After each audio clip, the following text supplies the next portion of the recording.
আমি হইলাম তোমার বন্ধু, তুমি হইলা কার?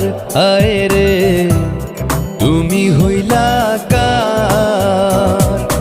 তোমার জন্য এত করলাম, কি দাম দিলা তুমি তার? হায়রে তোমার জন্য এত করলাম, কি দাম দিলা তুমি তার? আল্লাহ করবে তোমার বিচার।